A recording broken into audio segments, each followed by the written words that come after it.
So hey guys, welcome to YouTube channel. Finally we are back with a पदार्थ विज्ञान series. इस series में हम लोगों ने चैप्टर 1 कंप्लीट कर लिया था।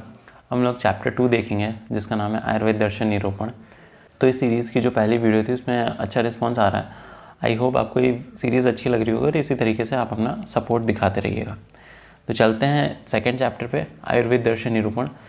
तो आयुर्वेद दर्शन निरूपण का क्या सिलेबस है पहले वो देख लेते हैं। तो जो इसका सिलेबस है वो देख लेते हैं। तो सिलेबस में सबसे पहले लिखा हुआ है कि दर्शन जो शब्द है उसका डेरिवेशन, मतलब दर्शन कहाँ से आया है, दर्शन का मतलब क्या है। फिर classification general of introduction of 9 schools of Indian philosophy. 9 schools of Indian philosophy के बारे में हम लोगों को बात करनी है, जिसमें स्पेशल एम्फेसिस देनी है न्याय दर्शन, वैशेषिक दर्शन, सांख्य दर्शन, योगा, मीमांसा और वेदांत दर्शन। ठीक है, ये होगा 1 2 3 4 5 6। अब बाकी 3 कहाँ गए? तो ये जो 6 है ना, ये आस्तिक दर्शन है और बाकी के बचे 3 जो हैं वो नास्तिक दर्शन है। तो ये 9 schools of Indian philosophy and फिर 9 भारतीय दर्शन है। ठीक है, फिर Ayurveda as unique and independent school of thought, मतलब आयुर्वेद क्या अपने विचार व्यक्त करता है उसके बारे में भी हम लोग पढ़ेंगे। और principles and examples in contemporary sciences which enhance, मतलब उपयोगिता के बारे में हम लोग को बात करनी है। तो चलते हैं, देखते हैं क्या मार्क्स डिस्ट्रीब्यूशन है इस चैप्टर का। और पेपर 1 के जितने भी यहाँ पे दिख रहे हैं ना, गुण, कर्म, सामान्य, विशेष, समवाय, अभाव, तो ये सारे जो हैं ये पेपर 1 के ही हैं। पेपर 2 के आते हैं प्रमाण आते हैं, उसमें प्रत्यक्ष प्रमाण और अनुमान प्रमाण, आप्तोपदेश, वो सारे पेपर 2 के आते हैं। तो ये जो सारे चैप्टर पेपर 1 के, इसमें ये जो हैं ये इंटरनल्स की बात कर रहे हैं कि इंटरनल्स 1 2 3 उस हिसाब से आएंगे। मार्क्स की 25 नंबर के हैं। इनसे MCQ भी आ रहा है, शॉर्ट आंसर भी आ रहे हैं, लॉन्ग आंसर भी आ रहा है। तो ये इंपॉर्टेंट चैप्टर है। ठीक है, चलते हैं आगे, देखते हैं कि क्या क्या चीज़ें हैं। ऑल्दो यहाँ पे चीज़ें डिफरेंट दिखती हैं लेकिन पेपर्स में एग्जैक्ट चीज़ें नहीं आती हैं। पेपर में डिफरेंट बदल जाता है, जो जैसा देखा है हम लोगों ने उस तरीके से। फिर देखते हैं आयुर्वेद दर्शन निरूपण में क्या क्या चीज़ें हैं। तो उसमें सबसे पहले आ रहा है कि दर्शन शब्द की निरुक्ति की बात करते हैं। तो निरुक्ति मतलब होता है कि इसका मतलब बताओ और ये कहाँ से आया है वो सब बताना होता है। तो दर्शन दृढ़ धातु में लृत प्रत्यय करने से दर्शन शब्द बनता है। दृढ़ धातु रूप आपने संस्कृत में पढ़ा होगा या फिर पढ़ेंगे अगर आपका नया बैच है तो। और लृत प्रत्यय भी आप उसमें देखेंगे। इसीलिए हम लोगों को BMS में फर्स्ट ईयर में संस्कृत का एक एडिशनल सब्जेक्ट ऐड करा गया है ताकि हम लोगों को चीज़ें समझ में आए। जैसे ये लाइन लिखी हुई है, अभी ऐसे लाइन नहीं समझ में आएगी। अगर संस्कृत आती होगी हम लोगों को तो हम लोग को ईजिली समझ में आ जाएगा। प्रत्यय हम लोगों को पता है प्रत्यय क्या होता है, प्रत्यय आखिरी में जोड़ता है। और धातु क्या होते हैं, कोई वर्ब होती है, क्रिया होती है वो। और जैसे धातु है दृढ़ धातु मतलब होता है किसी को देखना। ठीक है, देखना। तो दृश्य धातु में लृत प्रत्यय करने से ये दर्शन शब्द बनता है। इसकी अगर बात करें श्लोक की तो दृश्यते अनेन इति दर्शनम। ठीक है, दृश्यते अनेन इति दर्शनम, जो शास्त्र जीवन को यथार्थ रूप से देखने और समझने की वास्तविक दृष्टि प्रदान करते हैं उन्हें दर्शन कहते हैं। मतलब कि किसी चीज़ को किस तरीके से देखना है, किस पॉइंट ऑफ व्यू से देखना है। तो जो पॉइंट ऑफ व्यू हम लोगों को मिलता है किसी चीज़ को देखने के लिए, उसे हम लोग दर्शन कहते हैं। जैसे कोई इंसान है जो सोच रहा है कि ज़िंदगी एकदम आराम से जीनी चाहिए, और कोई इंसान है जो सोच रहा है कि हम लोग को मेहनत करनी चाहिए, अपने बच्चों के लिए बहुत सारा धन एकत्र करना चाहिए और ज़िंदगी एक मतलब परिश्रम से जीनी चाहिए। तो ये दोनों अलग पॉइंट ऑफ व्यू हैं, दोनों के अलग अलग दर्शन कहे जाएंगे। तो इसी तरीके से दर्शन शब्द की आपको मतलब समझ में आ गया कि मतलब क्या होता है। फिलॉसफी इंग्लिश में इसे बोलते हैं। फिलॉसफी आप लोगों ने बहुत सारी पढ़ी होगी, अलग अलग टाइप्स की फिलॉसफी होती है, सब अपने अपने हिसाब से चीज़ें बताते हैं। ठीक है, फिर दर्शन शास्त्रों का उद्देश्य क्या है। उद्देश्य की अगर बात करें तो क्या है इसका एम है। तो शारीरिक दोष जो होते हैं जैसे वात पित्त कफ, ठीक है, जो शारीरिक दोष हैं वात पित्त कफ, उसमें साम्य स्थापित करना एवं स्वास्थ्य अर्जित करना स्थूल उपलब्धि है। मतलब जो हम लोगों को वात पित्त कफ है उसको साम्य अवस्था में रखने के लिए, साम्य अवस्था में रखने के लिए और स्वास्थ्य अर्जित करने के लिए जो ये उपलब्धि होती है ना, ये स्थूल उपलब्धि मतलब ऊपर, मतलब बड़ी बड़ी उपलब्धि होती है, बहुत बड़ी बड़ी। यह तो आजकल अनन्य उपायों और इतर चिकित्सा पद्धति द्वारा कथांचित प्राप्त किया जा सकता है। मतलब ये अलग अलग तरीक़ों से हम लोग ये प्राप्त कर सकते हैं। हम लोग हेल्दी रह सकते हैं बहुत अलग अलग तरीक़ों से। यहाँ पे फिज़िकल हेल्थ की बात कर रहे हैं। जो फिज़िकल हेल्थ है, फिजिकल हेल्थ को हम लोग आसानी से पा सकते हैं व्यायाम करके, चीज़ें करके, लेकिन जो मेंटल हेल्थ है उसको दर्शन के मदद से ही हम लोग पा सकते हैं। तो देखो वही लिखा हुआ है, किंतु मनोनिर्वाण, इंद्रिय निग्रह, आत्मज्ञान, अमृतत्व, अभय, मोक्ष, मानसिक स्वास्थ्य मतलब मेंटल पीस केवल वैदिक वार्ड में उपब्रहित आयुर्वेद दर्शन ही कर सकता है। ठीक है, तो ये सारे मतलब बड़े बड़े वर्ड्स दिए गए हैं। इसका मतलब केवल यही है कि जो मेंटल पीस होता है वो हम लोग आयुर्वेद, जो हम लोग के अंदर स्पिरिचुअल ग्रोथ है और जो हम लोग जिस तरीके से हम लोग दुनिया को देखते हैं वो हम लोगों को आयुर्वेद दर्शन ही समझा सकता है। तो चलते हैं आगे, देखते हैं और क्या क्या है चैप्टर में। तो अगर दर्शन की बात करते हैं तो दो टाइप के दर्शन होते हैं। एक तो हो गया भारतीय दर्शन, हो गया पाश्चात्य दर्शन। भारतीय दर्शन में वेद अनुकूल दर्शन, वेद हम लोगों को पता ही है, वैदिक काल में वेद लिखे गए थे, तो वो जो वेद के अनुसार चलते हैं, वेद के अनुकूल रहते हैं, तो वेद अनुकूल दर्शन। एक वेद विरोधी दर्शन होते हैं जो वेदों को नहीं मानते। ठीक है, वेद जो लिखते हैं, जो चीज़ें बताता है वेद, वो नहीं मानते। वेद विरोधी दर्शन जिसमें आता है चारवाक, बौद्ध और जैन, 3 दर्शन आते हैं। फिर उसके बाद वैदिक विचारों से उत्पन्न वेद अनुकूल में 2 आते हैं। एक है वैदिक विचारों से उत्पन्न, एक है लौकिक विचारों से उत्पन्न। ठीक है, वैदिक विचार मतलब अच्छी अच्छी बातें जो बताई गई होंगी उससे जो उत्पन्न होते हैं। ठीक है, और लौकिक विचार जो मतलब जो कह सकते हैं लॉजिकल एक्सप्लेनेशन चीज़ें देते हैं और बताते हैं, जो देखते हैं, प्रत्यक्ष मानते हैं, वो सारे की बात कर रहे हैं। सांख्य, योग, न्याय और वैशेषिक। ठीक है, ये जो हैं ये। और फिर उसके बाद वैदिक विचारों में कर्मकांड पर आधारित जो कि मीमांसा होता है और ज्ञान कांड पर आधारित जो वेदांत होता है। इसके बारे में हम लोग डिटेल में अभी आगे पढ़ेंगे। हर एक पर्टिकुलर दर्शन के बारे में लोग अच्छे से आगे पढ़ते रहेंगे। फिर देखते हैं भारतीय दर्शन। भारतीय दर्शन में 2 टाइप के अभी हम लोगों ने दर्शन पढ़ेंगे, आस्तिक दर्शन और एक नास्तिक दर्शन। आस्तिक दर्शन क्या होता है? जो देखो भगवान को मान रहा है वो आस्तिक है, और जो भगवान को नहीं मान रहा वो नास्तिक है। आस्तिक दर्शन में जैसे परलोक है, परलोक है ऐसी जिनकी बुद्धि होती है वह आस्तिक दर्शन कहलाते हैं, और परलोक नहीं है ऐसी जिनकी बुद्धि होती है वह नास्तिक दर्शन कहलाते हैं। यहाँ पे गलत हो गया, यहाँ वहाँ वो नास्तिक दर्शन कहलाते हैं। यहाँ पे काट दीजिएगा और नास्तिक दर्शन कर दीजिएगा। फिर उसके बाद बात करते हैं आस्तिक दर्शन में 6 दर्शन आते हैं और नास्तिक दर्शन में 3 दर्शन आते हैं। आस्तिक दर्शन में पहला है न्याय, दूसरा है वैशेषिक, तीसरा है सांख्य, चौथा है योग, 5वां मीमांसा और वेदांत, फिर चारवाक, जैन और बौद्ध दर्शन। तो ये टोटल 9 दर्शन हो गए। अब इसमें हर दर्शन के आगे उसके पर्यायवाची शब्द लिखे हुए हैं कि उनको और किन किन नामों से जानते हैं। जैसे न्याय को अन्वाक्षिक दर्शन, तर्क विद्या, वाद विद्या, इन नामों से जानते हैं। अन्वाक्षिकी, तर्क विद्या, वाद विद्या। वैशेषिक को औलुक्य दर्शन कहते हैं। वैशेषिक दर्शन के जो मतलब औलुक्य दर्शन क्यों कहते हैं? जैसे वैशेषिक दर्शन है उसके प्रवर्तक जो थे महर्षि कणाद थे। तो महर्षि कणाद के जो फादर थे, जो उनके पिता थे, उनका नाम था औलुक। तो उनके जो फादर थे उनका नाम था औलुक्य ऋषि। उसी के वजह से इसका नाम पड़ा है औलुक्य दर्शन। ठीक है, तो ये कुछ चीज़ें हैं जैसे नहीं नॉर्मली इंसान ध्यान देता है, तो वही चीज़ें आप ध्यान चीज़ें दीजिए और उसके बाद एग्ज़ाम में लिख के आएंगे तो आपको ज़्यादा मार्क्स मिलेंगे। जैसे वैशेषिक दर्शन पे एक शॉर्ट नोट लिखने को आ गया तो आप इसमें ये चीज़ें लिख सकते हैं। उसके बाद सांख्य दर्शन में जैसे कपिल हो गया, ये कपिल जो थे इसके प्रवर्तक थे। न्याय के प्रवर्तक थे गौतम, महर्षि गौतम। फिर वैशेषिक के थे कणाद, सांख्य के थे कपिल, योग के थे पतंजलि, आपको पता ही होगा पतंजलि कितना फेमस नाम है। मीमांसा महर्षि जैमिनी, वेदांत का महर्षि व्यास। तो ये कुछ नाम है जो दर्शन और उनके प्रवर्तक के हैं।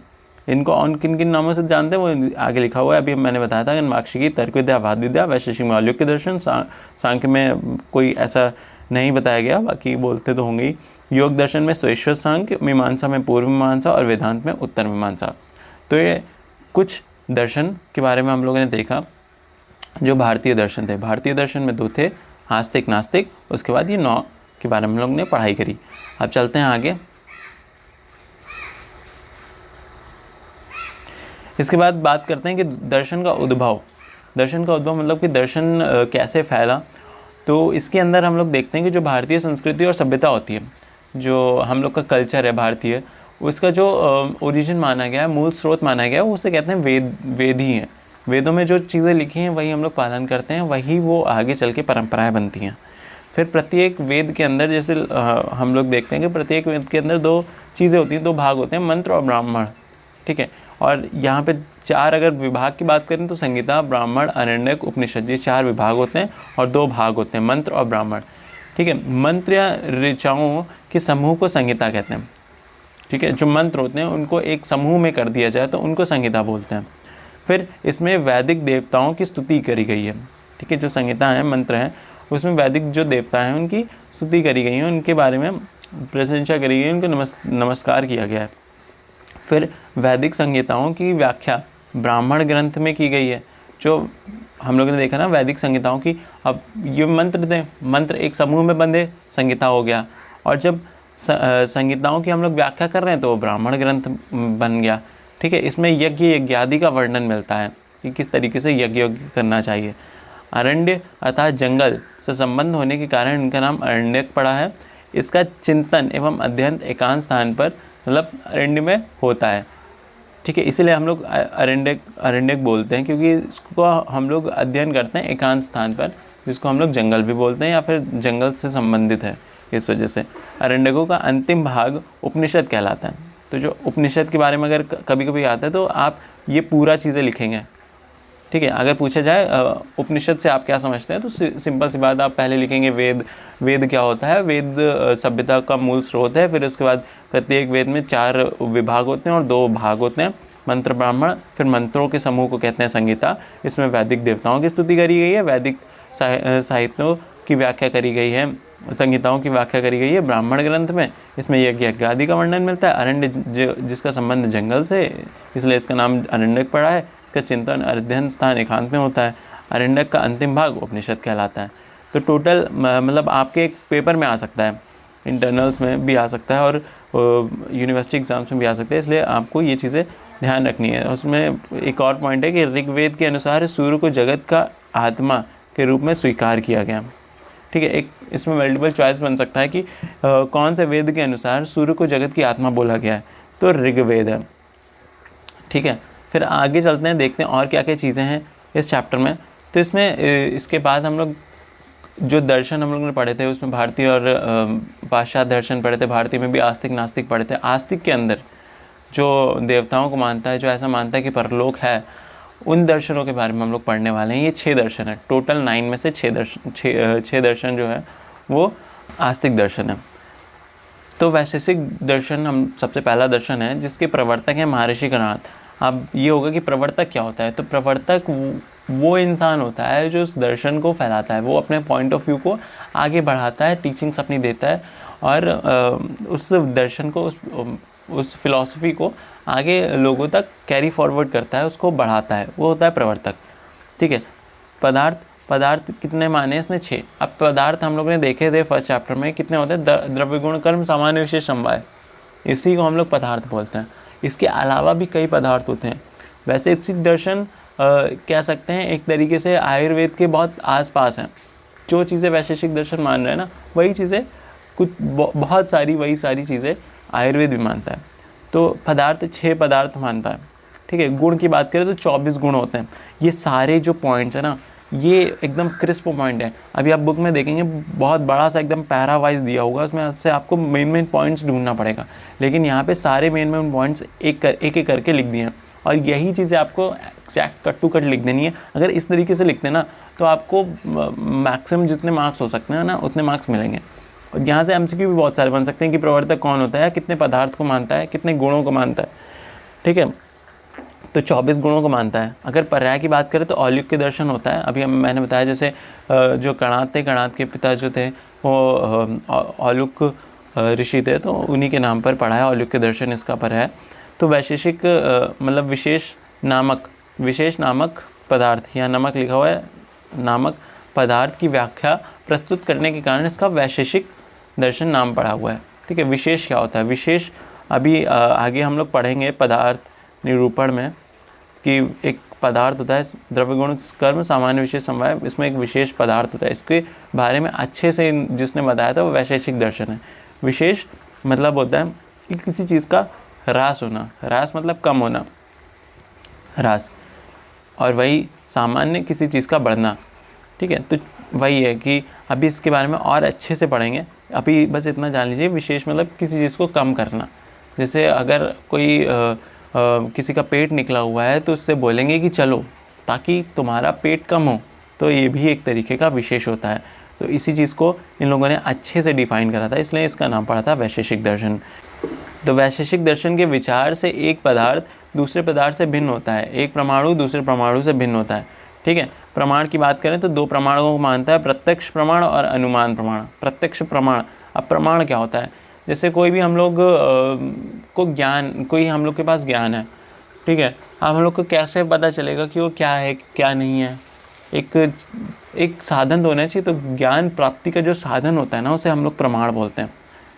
ठीक है, जैसे कोई चीज़ रखी हुई है, जैसे ज़मीन पे घड़ा रखा हुआ है, घट रखा हुआ है, हम लोग को बताना है कि ये घड़ा है, तो कैसे बताएंगे? या तो हम लोग देख लेंगे, ठीक है, प्रत्यक्ष प्रमाण हो जाएगा कि हम लोगों ने देखा कि ज़मीन पर घड़ा रखा हुआ है, घट रखा हुआ है, उन्होंने देखा, ये प्रत्यक्ष प्रमाण है।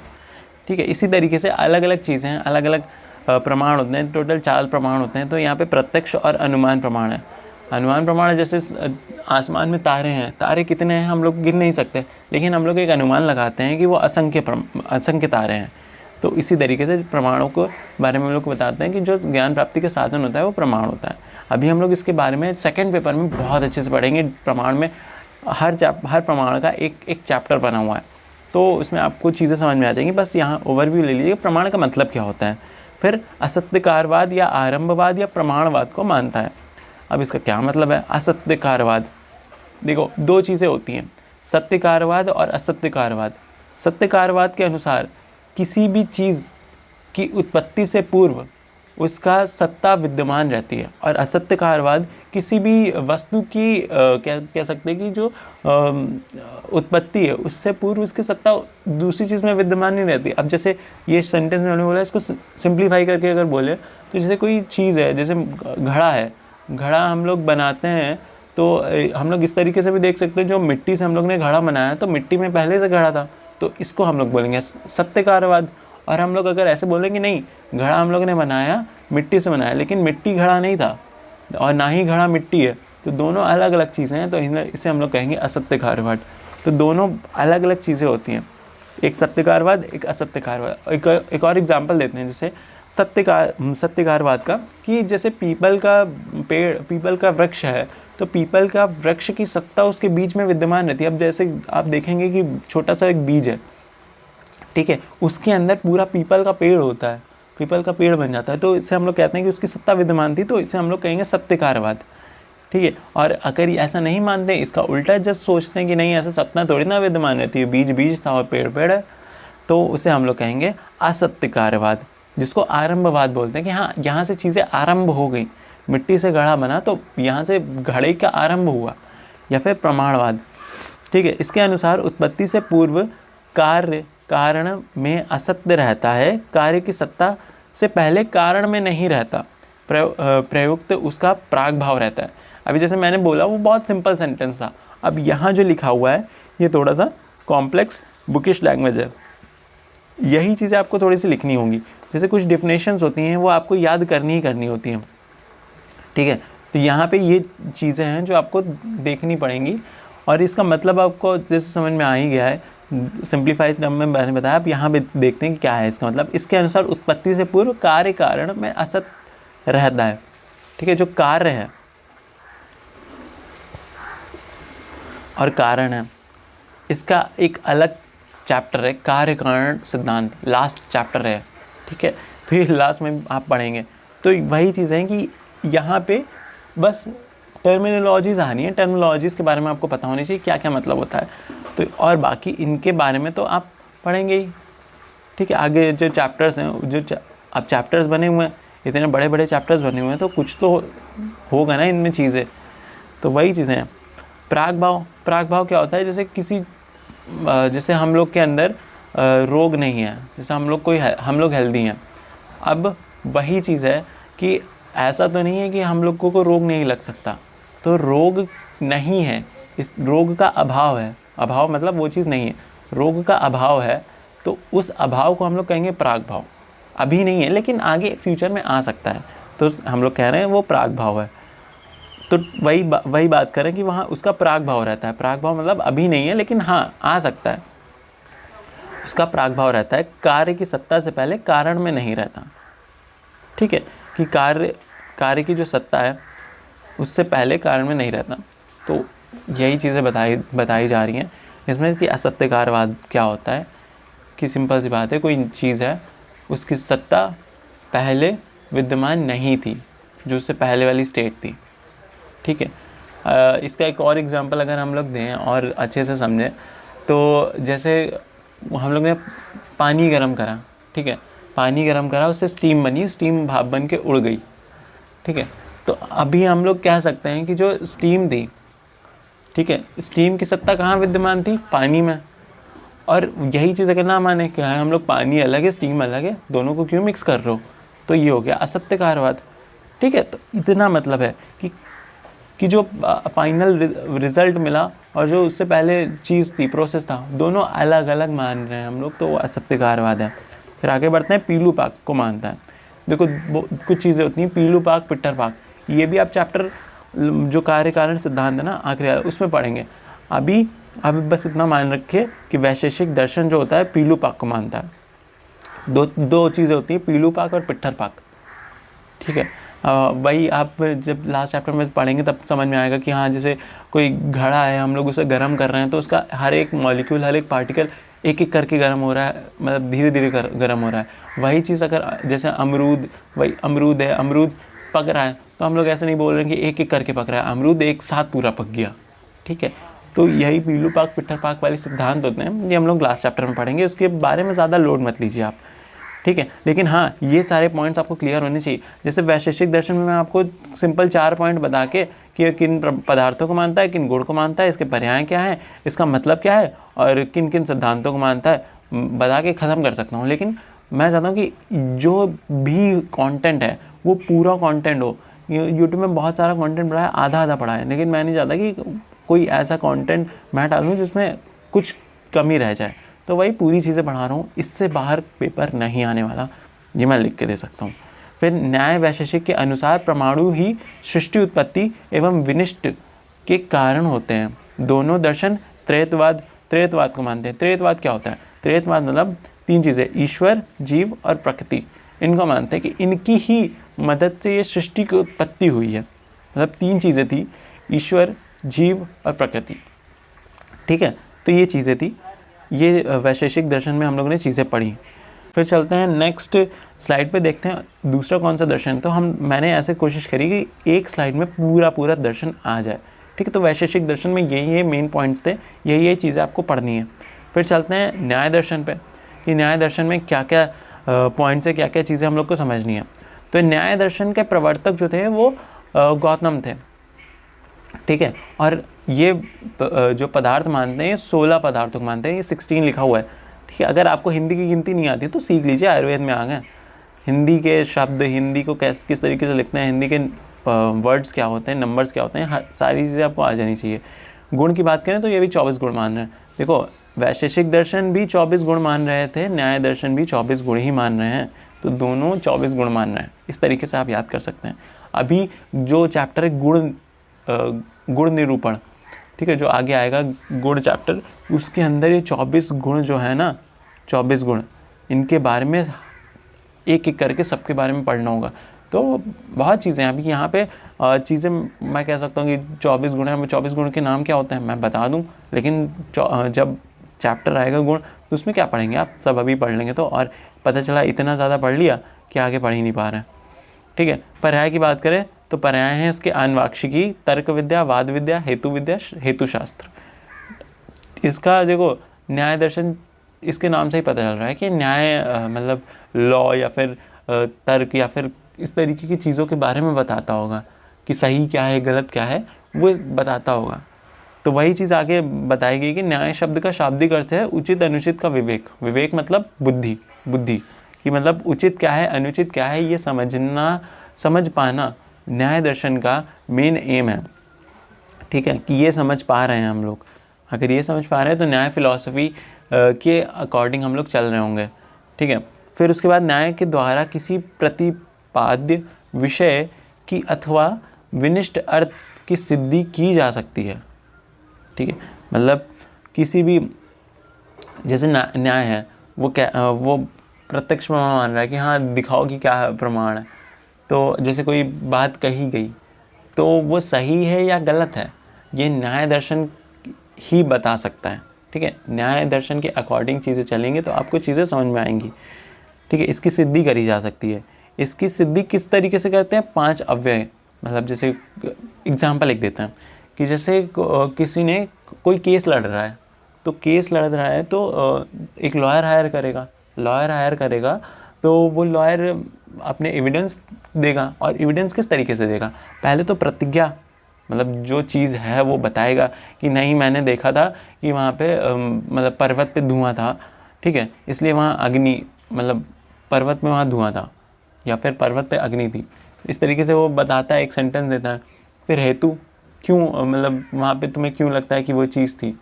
कहते हैं अगर पर्वत पे अग्नि थी तो क्यों लगता है? तो बताएगा कि हाँ इसलिए लगता है, इसलिए लगता है क्योंकि वहाँ पे धुआं था।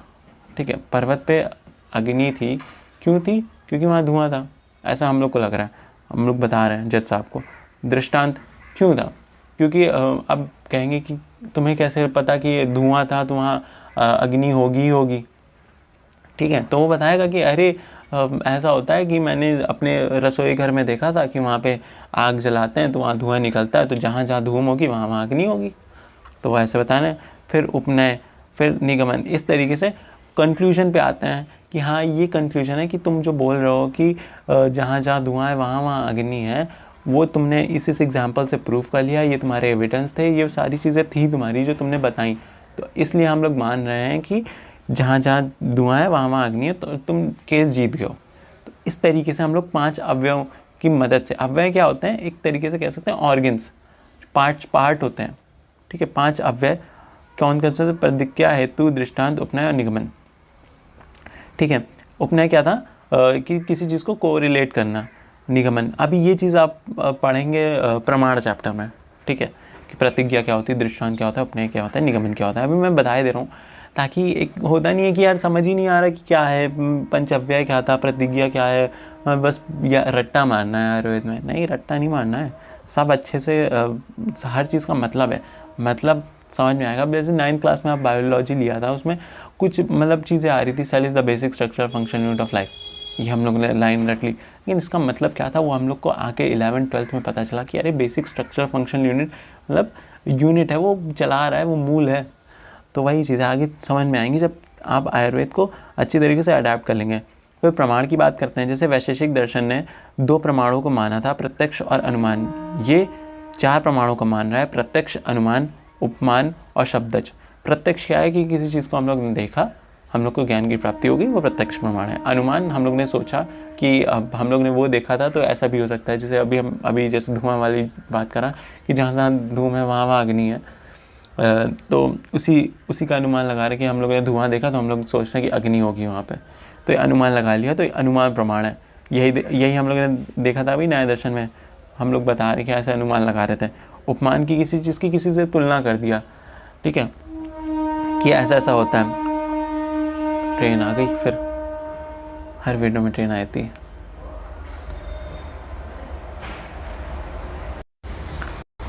कुछ लोग तो सोचते होंगे ये सर तो स्टेशन में बैठ के वीडियो बनाते हैं, उनकी वीडियो में ट्रेन ही आ जाती है। ऐसा कुछ नहीं है, वही है कि पास में पटरी है ना, तो वहाँ ट्रेन की आवाज़ बहुत ज़ोर से आती है। तो वही पॉइंट पे आते हैं कि 4 प्रमाणों के अंदर शब्द प्रमाण क्या होता है? जैसे कोई आप्त पुरुष है, कोई बहुत ज्ञानी पुरुष है, वो कुछ बोल रहा है तो उसके बातों को मान सकते हैं हम लोग कि हाँ तुम्हें चीज़ें पता है, तुम्हारे शब्द को मानना है।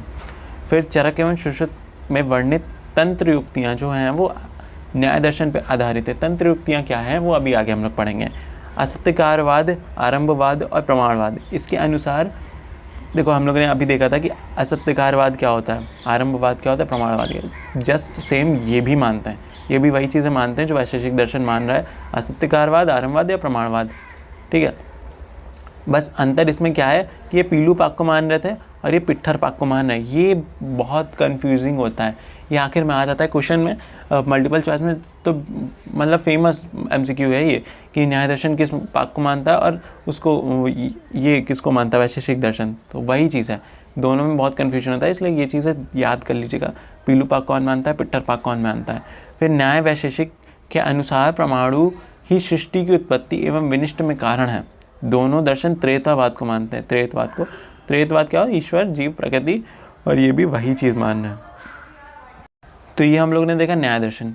इसमें से न्याय दर्शन बहुत इंपॉर्टेंट होता है। न्याय दर्शन हो गया, योग दर्शन हो गया, वैशेषिक दर्शन, ये इंपॉर्टेंट होते हैं। तो अब हम लोग देखते हैं सांख्य दर्शन। तो सांख्य दर्शन में सबसे पहला है प्रवर्तक किसके हैं, कपिल। तो कपिल, अब आपको चीज़ें समझ में आ रही होंगी कि प्रवर्तक क्या होता है, कितने पदार्थों को मानता है। पर्याय इसके लिखे हुए अनवाक्षी की तर्क विद्या, ये गलत है, ये न्याय दर्शन के पर्याय थे। आपको चीज़ें समझ में आ रही होंगी, देख रहे होंगे आप कि आपने पकड़ लिया ये चीज़, ठीक है। तो मतलब चीज़ें आपको समझ में आ रही हैं। तो पर्याय इसके नहीं है, पर्याय हैं न्याय के ये। फिर सांख्य शब्द का अर्थ क्या है, संख्या तथा ज्ञान, ठीक है, संख्या तथा ज्ञान। आचार्य ईश्वर कृष्ण ने सांख्य कारिका की रचना करी थी। सांख्य कारिका एक बुक है, उसकी रचना करी थी 3वीं से 5वीं सदी में। सबसे प्राचीनतम एवं उत्तम एवं लोकप्रिय रचना है ये। फिर इसकी बात करते हैं कि ये द्वैतवाद को मानता है। द्वैतवाद मतलब क्या होता है, प्रकृति और पुरुष को मानता है। प्रकृति और पुरुष इन दोनों की मदद से ही ये सृष्टि की उत्पत्ति हुई है। ऐसे बोल सकते हैं, प्रकृति जो है वो अचेतन है और पुरुष जो है वो चेतन है, ठीक है। ये दो चीज़ों को मानता है, द्वैतवाद को मानता है। इसमें जो प्रकृति है वो जड़ है, जड़ मतलब क्या होता है, अचेतन, और पुरुष जो है वो चेतन है। ये 25 तत्व को मानता है, पंचवंचंती तत्व। अब जैसे MCQ इसमें से बहुत आते हैं, बहुत सारे MCQ आते हैं कि पंचवंचंती तत्व कौन मानता है, तो ये सांख्य दर्शन मानता है, ठीक है। सत्यकारवाद कौन मानता है, ये सत्यकारवाद को मानते हैं। ऐसे याद करिए, सा से सत्यकारवाद, सा से सांख्य दर्शन, ठीक है। बाकी न्याय और वैशेषिक ये दोनों मान रहे थे असत्यकारवाद को, ठीक है। ये चीज़ें आप ध्यान रखिए, क्योंकि वाइवा होगा ना आपका, मतलब मैं कह रहा हूँ ना, ऐसा होगा कि वाइवा में या तो प्रमाण पूछेंगे या तो दर्शन पूछेंगे, इसके अलावा वाइवा में कुछ नहीं पूछा जाता। तो ये चीज़ें पॉइंट्स वाइज मैंने लिख दी हैं कि ये चीज़ें होती हैं, तो ये चीज़ें आपको याद कर लेनी है एग्जैक्ट। सत्यकारवाद का भी मतलब बताया था, पीपल का वृक्ष जो था उसका दिया था अभी एग्जाम्पल। फिर प्रमाण की बात करते हैं, तो ये 3 प्रमाणों को मानता है, प्रत्यक्ष, अनुमान और शब्द। प्रत्यक्ष में हम लोगों ने देखा कि प्रत्यक्ष क्या होता है, अनुमान क्या होता है, शब्द प्रमाण क्या होता है। नहीं, पीछे थोड़ा पीछे जाइए और देख लीजिए। सुश्रुत के शरीर स्थान, जो सुश्रुत का शारीर स्थान था, यहाँ शारीर होगा, ठीक है, शारीर स्थान के प्रथम अध्याय में सृष्टि का विकास क्रम सांख्य दर्शन के अनुसार ही बताया गया है, ठीक है। जो सुश्रुत ने बताया वो सांख्य दर्शन के अनुसार ही है। तो ये कुछ चीज़ें थी, ये कुछ पॉइंट्स है सांख्य दर्शन के। चलते हैं आगे, देखते हैं नेक्स्ट दर्शन कौन सा है। तो नेक्स्ट दर्शन है योग दर्शन। योग दर्शन के जो है प्रवर्तक वो है महर्षि पतंजलि। तो महर्षि पतंजलि ये पदार्थ कितने मानता है, 25 पदार्थों को मानता है। पर्याय की बात करें तो इसका होता है स्वेश्वर सांख्य, ठीक है। ये चीज़ बहुत कंफ्यूज करती है, स्वेश्वर सांख्य किसका पर्याय है, ये MCQ आ भी चुका है पिछले एग्जाम्स में। तो स्वेश्वर सांख्य कहते हैं योग दर्शन को, ठीक है। और सांख्य तो आपको बताइए, स्वेश्वर सांख्य कह दिया योग को। फिर यहाँ पे कंफ्यूज मत हो जाइएगा कि ये स्वेश्वर सांख्य दर्शन को बोलते हैं, नहीं, स्वेश्वर सांख्य योग दर्शन को बोलते हैं। योग दर्शन केवल सैद्धांतिक ही नहीं, व्यवहारिक भी है, ठीक है। क्योंकि खाली अच्छी अच्छी बातें बताता नहीं है, ये अच्छी अच्छी चीज़ें बोलता भी है, ऐसे मतलब चीज़ें करनी होती हैं, ठीक है। इसका विषय स्वस्थ शरीर और सबल आत्मा दोनों है, मतलब दोनों चीज़ें एकदम बेस्ट होनी चाहिए, बेस्ट वर्जन में। मतलब फिजिकल हेल्थ है तो फिजिकल हेल्थ बेस्ट होनी चाहिए, मेंटल हेल्थ है मेंटल हेल्थ बेस्ट होनी चाहिए। तो एकदम दोनों विषय में अच्छे तरीके से बताता है। फिर सांख्य एवं योग दोनों ही संप्रदाय के 2 रूप हैं, ठीक है। जो सांख्य है वो और योग है वो एक ही संप्रदाय हैं, ठीक है। मतलब एक ही संप्रदाय के 2 अलग अलग रूप हैं। अभी हम लोगों ने देखा सांख्य और योग जो थे वो दोनों एक ही संप्रदाय के रूप थे, अलग अलग। और जो सांख्य तत्व थे उनका वर्णन एवं विश्लेषण कर उनके सैद्धांतिक स्वरूप का व्याख्या कर रहे थे। और योग जो वो तत्व ज्ञान था, जो सांख्य तत्व ज्ञान था, उसकी प्राप्ति हेतु, ठीक है, प्राप्ति हेतु प्रायोगिक साधना के बारे में बताता है, कि मतलब लॉजिकल चीज़ें बताता है कि ये चीज़ें करो ताकि वो प्राप्ति हो पाए। जो सांख्य तत्व थे, सांख्य तत्व के प्राप्ति के लिए क्या साधन है, क्या साधना कर सकते हैं, वो योग दर्शन बताता है। ठीक है, तो ये चीज़ें आप ध्यान में रखिएगा। सांख्य और योग दोनों एक ही संप्रदाय के दो रूप हैं। ठीक है, फिर प्रमाण की बात करते हैं। ये भी 3 प्रमाणों को मानते हैं, प्रत्यक्ष, अनुमान और शब्द। न्याय दर्शन चारों प्रमाणों को मान रहा था। फिर अष्टांग योग, अष्टांग योग के बारे में भी आता है, इसके ऊपर MCQ आते हैं और पूछा जाता है। ये भी इम्पॉर्टेंट चीज़ है। इसमें 5 बहिरंग होते हैं। बहिरंग मतलब बाहर से जो हम लोग करते हैं क्रियाएं, वो बहिरंग हैं। 3 अंतरंग जो अंदर मेडिटेशन और स्पिरिचुअलिटी वाली चीज़ें हैं वो। बहिरंग मतलब यम, नियम, आसन, प्राणायाम, प्रत्याहार। फिर उसके बाद अंतरंग धारणा, ध्यान और समाधि। यम, नियम, आसन, प्राणायाम, प्रत्याहार, धारणा, ध्यान, समाधि, ये आपके फिंगर्स पर रटे होने चाहिए। यम, नियम, आसन, प्राणायाम, प्रत्याहार, धारणा, ध्यान, समाधि। ठीक है, यम, नियम, आसन। यम मतलब अपने विचारों को कंट्रोल में करना, सबसे पहली चीज़ है। ठीक है, फिर नियम, एक डिसिप्लिन में आना। ठीक है, डिसिप्लिन में आना और मतलब अपने बॉडी को साफ रखना, चीज़ें रखना, ये सब यम, नियम में आ गया। फिर आसन, आसन तो आपको पता ही है, अलग अलग आसन होते हैं ताकि फिजिकल हेल्थ अपनी बनी रहे, अच्छी रहे। ठीक है, अलग अलग चीज़ों के लिए। और योग आपको पता ही कितना ज़्यादा इस वक्त चल रहा है। जब हम लोग के पास था तो हम लोगों ने इसको नहीं अपनाया, लेकिन जब बाहर वाले लोगों ने अपनाया और योग को योगा नाम दिया, तो हम लोगों ने योगा करना चालू करा कि हाँ ये योगा है। तो योगा वो चीज़ नहीं है जो आप आसन करते हैं। आसन योग के अंदर एक पार्ट है। ठीक है, एक 8 पार्ट होते हैं, 8 पार्ट में से आसन एक पार्ट है। सिर्फ योगा वो नहीं होता कि आसन कर लिया। योगा अपने विचारों को कंट्रोल रखना, अपने अंदर डिसिप्लिन लाना, और आसन और अपने फिजिकल और मेंटल हेल्थ को किस तरीके से सही से रखना है, वो योगा बताता है। ठीक है, यम, नियम हो गया, आसन हो गया। प्राणायाम, प्राणायाम मतलब सांस को मतलब एक नाक से सांस लेना, एक नाक से निकालना, अलग अलग तरीके की नीतियाँ होती हैं, ये सब प्राणायाम प्रत्याहार में आ जाता है। फिर 3 जो अंतरंग है, जैसे धारणा हो गया, ध्यान, समाधि और समाधि हो गया। धारणा मतलब धारणा करा कि हाँ ठीक है हम चीज़ें करनी है। फिर ध्यान लगाया हम लोगों ने, मेडिटेशन करा। फिर उसके बाद समाधि वो स्टेट होती है जब आत्मा और बॉडी या सोल जो होती है वो एक दूसरे से मिल जाती है। इसी को हम लोग कहते हैं योग। योग मतलब यही होता है, जुड़ना। तो जो बॉडी और सोल या और मतलब कह सकते हैं कि जो ईश्वर है वो जब मिल जाता है ना, तो वो आखिरी समाधि की स्टेट होती है। उसमें बहुत सारी पावर्स मिलती हैं, बट वही चीज़ है, योग बहुत मुश्किल होता है, उस लेवल तक कोई नहीं पहुंच सकता। फिर उद्देश्य की बात करें तो उद्देश्य इसका भी वही है कि मोक्ष की किस तरीके से हम लोग प्राप्ति कर सकते हैं। तो मोक्ष की प्राप्ति, ज्ञान की प्राप्ति इसका उद्देश्य है। तो हम लोग बात करते हैं मीमांसा दर्शन की। तो मीमांसा के प्रवर्तक होते हैं महर्षि जैमिनी। फिर इसके पर्याय की बात करते हैं तो पर्याय है पूर्व मीमांसा। यहाँ पे चीज़ें कुछ ध्यान देने वाली है जो कंफ्यूज करेंगी आपको, एग्जाम्स में नंबर काटेंगी आपके। क्या है पूर्व मीमांसा? मीमांसा दर्शन को बोल रहे हैं, लेकिन उत्तर मीमांसा, ठीक है, उत्तर मीमांसा ये बोलते हैं वेदांत दर्शन को। ठीक है, ये चीज़ें याद रखिए, लिख लीजिए आप। ठीक है, यहाँ पे पॉइंट शायद ऐड करना रह गया है, लेकिन लिख लीजिए कि उत्तर मीमांसा कहते हैं वेदांत दर्शन को और पूर्व मीमांसा कहते हैं मीमांसा दर्शन को। ये दोनों बहुत कंफ्यूज करते हैं कि मीमांसा नाम है, उत्तर मीमांसा मीमांसा को कहते होंगे। नहीं, पूर्व मीमांसा मीमांसा और उत्तर मीमांसा वेदांत। फिर मीमांसा का शाब्दिक अर्थ है गहन विचार करना, परीक्षण करना, अनुसंधान मतलब रिसर्च करना। मीमांसा दर्शन यज्ञादि कर्मों को एक विशेष तत्व अदृष्ट की उत्पत्ति की कल्पना करते हैं कि एक अदृष्ट नाम का विशेष तत्व होता है। ठीक है, और ये दर्शन आजीवन कर्म करने का उद्देश्य देता है और संन्यास का प्रतिपक्षी माना जाता है। ठीक है, ये कहते हैं, ये लोग कहते हैं कि संन्यास लेना गलत है एकदम। संन्यास लेने से मोक्ष की प्राप्ति नहीं होती, आजीवन कर्म करना चाहिए, अपना जो कर्म है वो करते रहो।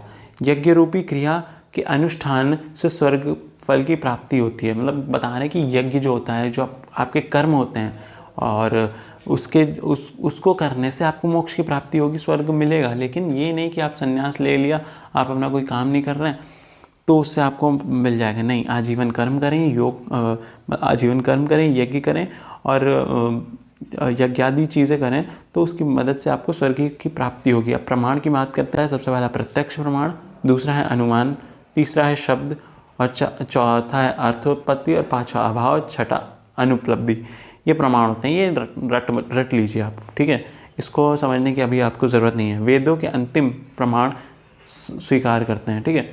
ये कहते हैं कि हाँ ठीक है, वेदों को हम लोग अंतिम प्रमाण मान रहे हैं, जैसा वेद बोलते हैं वैसे चीज़ें होती हैं, ठीक है। तो ये हो गया मीमांसा दर्शन। अब चलते हैं आगे वेदांत दर्शन पे। तो वेदांत दर्शन, इसके प्रवर्तक होते हैं व्यास, ठीक है। सर्वाधिक आस्तिक दर्शन होता है, ठीक है, सबसे ज़्यादा आस्तिक। ये ईश्वर को ही सब कुछ मानता है। ये कहता है कि परम ब्रह्म जो है, मतलब जो ईश्वर है वही सब कुछ है, बाकी तो सब मोह माया है, ठीक है। और अब जैसे इसमें आगे लिखा हुआ है, वेदों को अंतिम भाग वेदांत कहलाता है, ठीक है। अंतिम भाग वेदांत, वेद प्लस अंत, वेद प्लस अंत, वेदों का अंतिम भाग वेदांत, ठीक है। तो वही है कि प्रमाण, एक ही प्रमाण को मानते हैं जो वेद है। वेदों को हम लोग श्रुति भी बोलते हैं, श्रुति, ठीक है। तो जो वेद बोलते हैं, जो श्रुति बोलते हैं, वही इनके लिए प्रमाण है, वही सच मानते हैं, उसके अलावा कुछ भी सच नहीं मानते हैं। फिर पदार्थ की बात करें तो दो पदार्थों को मानते हैं, आत्मरूप और अनात्म रूप, दो टाइप के पदार्थ हैं, ठीक है।